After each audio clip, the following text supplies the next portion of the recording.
Entra ben o son, non? En cámara? Sí. Bo día. Imos dar logo comenzo a rolda de prensa de cada venres para dar conta dos acordos en xunta de goberno no día de hoxe e logo poñemo ao vosso dispor se queres calquera aclaración dos mesmos ou outras cuestións de actualidade local, nacional ou internacional. Os primeiros puntos teñen que ver ca concesión de licencias e ca área de espacios cidadáns, dereito á vivenda e mobilidade dependente de Jorge Duarte e son, paso a relatar brevemente, licencia para a construción dunha vivenda unifamiliar na Sionlla, licencia para a instalación dun muelle de descarga nun supermercado de alimentación situado na rúa Eslovenia, creo que é Mercadona, licencia tamén para a rehabilitación dunha vivenda unifamiliar situada en Carme de Abaixo. Logo hai tamén un rexeitamento ou unha inadmisión dun recurso que se presentou dentro do contexto da moratoria de licencias en casco histórico para establecementos hoteleiros e que é rexeitada porque sabedes que seguimos ca moratoria de vencellado do desenvolvemento do plan especial. Logo temos tamén, e aprobamos hoxe na Xunta de Goberno, o proxecto de regulamento e funcionamento interno do Consello Municipal que se vai a crear de Cooperación e Solidaridade, que terá que ser ratificado en sesión plenaria. Hai aprobación dentro da EDUSI da ficha que leva por título Aposta por ti, aposta polo teu barrio. Ten que ver con un programa de dinamización comercial e tamén inserido dentro dos marcos do emprego que se vai a desenvolver na cidade, que figuraba na EDUSI cun orzamento de 464.997 euros, dos cales 371.000 serían de fondos europeos, de fondos FEDER, e que será presentado a semana que ven por Marta Lois, está por fixar o día para falarvos polo miúdo de cal é a orientación dun programa no que se leva tempo traballando e que ten que ver eso, ca dinamización comercial e a creación de emprego dende un ámbito local e tendo en conta barrios emblemáticos da cidade.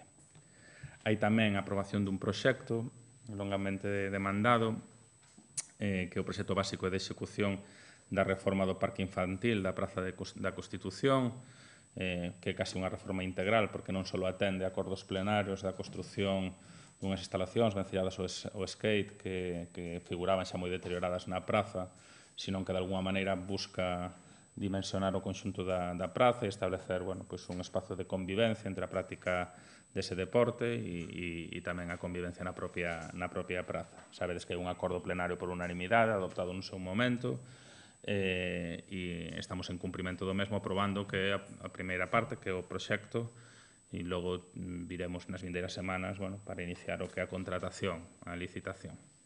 Dentro das urxencias hai varias devolucións de fianzas dos anos 2007 e 2009 vencelladas á Escola de Música. Hai unha proposta da área de Xanduro relativo á adxudicación do contrato de suministro de prendas de uniformidade da Policía Local, xa o remate do proceso de licitación, xa a adxudicación, dividiuse en 4 lotes e esos foron as empresas adxudicatarias as que figuran no propio resumen que vos entregaron polas cantidades de 35.960 euros o primeiro lote, 34.000 o segundo, 10.000 o terceiro ou C e 1.292 o cuarto. E hai tamén a autorización para a constitución dun aval pola cantidad de 22.500 euros para os novos propietarios do que é o parking da Praza de Vigo. Houbera un cambio de titularidade e a entidade pasa a ser Garaxe Cervantes e hai a constitución do aval para os novos socios capitalistas que explotan ese aparcadoiro.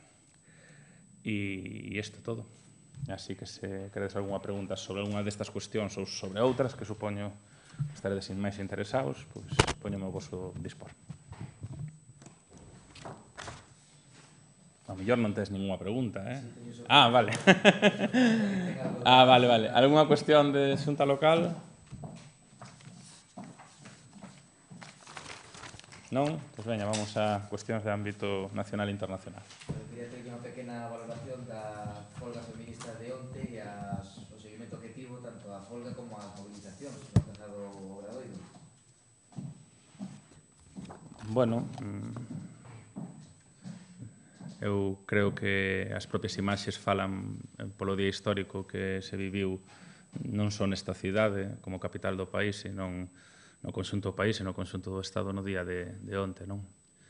E de alguma maneira constata a capacidade de desborde do que son os movimentos sociais, alén dos intentos de desmovilización, de partidos políticos, partidos gobernantes, nomeadamente PP e Ciudadanos, e outras entidades, non? Eu creo que foi un día onde se constatou, bueno, un berro unánime para cambiar de alguma maneira o statu quo das relacións laborais, pero tamén hai outras cuestións que agromaron por debaixo e baixo reivindicacións absolutamente xustas, non? Mesmo traballo, mesmo salario e igualdade de oportunidades. Polo tanto, a valoración é a que fixeron milleiros e milleiras, nomeadamente de mulleres no día de onte, e a elas hai que agradecerlles, bueno, pues todo o traballo de base destos anos e bueno, o feito de que onte fora un día histórico. Eu creo que fora un día histórico non só a nivel do ámbito como país ou estatal, sino a nivel internacional, non? No que é a loita feminista. Unha cifra da Policía Local do número de persoas da manifestación? É que, como podes ver, a manifestación desbordouse, non? A praza, os gráficos recolleron a praza chea, pero moitos e moitas estivemos casi sin poder camiñar durante máis dunha hora, non? As rúas, bueno, eu creo que foi un día histórico, non? Hoxe non se me deu cifras oficiais, nunca se me soen dar da Policía Local, supoño que haberá un cálculo contando a Praza Obradoiro chea, pero non o sei, non? E incluso, eu creo que incluso a propia Praza Obradoiro non era representativa de como estaban as rúas, non? E, polo tanto, bueno, aconteceu en moitas cidades e vilas galegas do Estado e a imaxen foi unha resposta clara e contundente àqueles que infravaloraron e consideraron que a movilización non tiña razón de ser e que a propia folga non estaba xustificada, cando sí que estaba absolutamente xustificada e as razóns da movilización moito máis, onde desbordouse todas as estructuras, non só daqueles que pensaban desactivar a movilización, sino tamén daqueles que non mediron a necesidade de amparar unha movilización destas características, non? Estou falando de estruturas partidarias, estruturas sindicais, de todo tipo. Máis preguntas? Non queredes facer máis preguntas? Sí, sí. Sí, seguramente na semana que ven debatirase a aprobación definitiva da municipalización da hora do guindastre e seguramente tamén vai ao pleno o convenio da depuradora da EDAR do Souto, non? Bueno, teremos un pleno emocionante, intenso. Eu creo que é o momento de facer política respecto á municipalización da hora e da grúa. Eu creo que é o momento de posicionarse políticamente. Sabedes que o tema da municipalización baixo o marco que hai actualmente xurídico é un tema controvertido e onde existen diferentes interpretacións. Nós coidamos que está argumentado económicamente a través dos informes da directora de área e xurídicamente a través do director da asesoría xurídica a aprobación definitiva. Entendemos que pode haber lecturas diverxentes, pero creemos que o momento é posicionarse e a nosa posición é claramente apostar pola aprobación definitiva, rematar con este proceso que se alongou moito no tempo polas sentencias xudiciais cruzadas da xudicación do ano 2011 e pechar de xeito definitivo que entendemos que foi un proceso laborioso, non? E eu quero, de alguma maneira,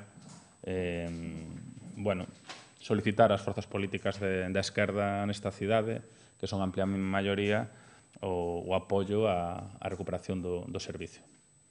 sorprenderume moito as resistencias que estamos a topar este ano e medio respecto á remunicipalización, e moitas veces semella que se fai unha emenda a totalidade, non? Xa incluso se chega por enriba da mesa que o servicio non é viable económicamente cando leva sendo para iniciativa privada dende hai moitísimos anos, non?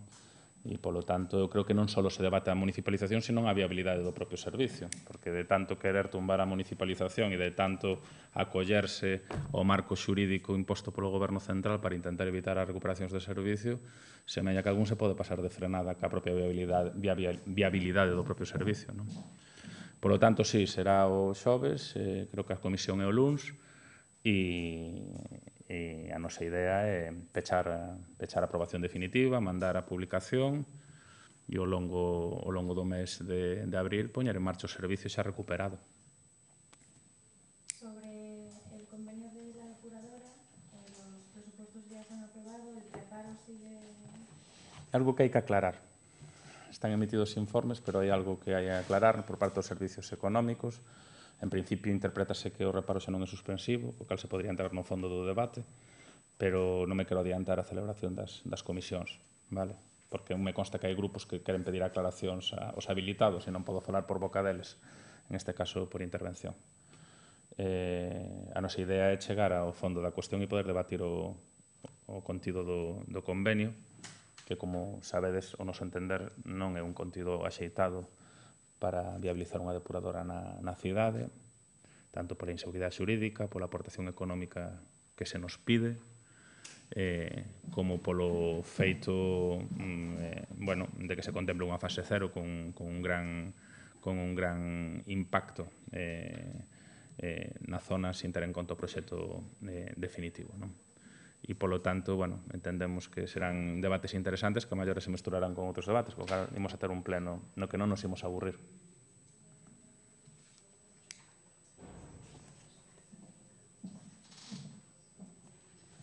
Bueno, pois nada, moitas gracias. Pasad un bo fin de semana. Non vos molledes moito porque creo que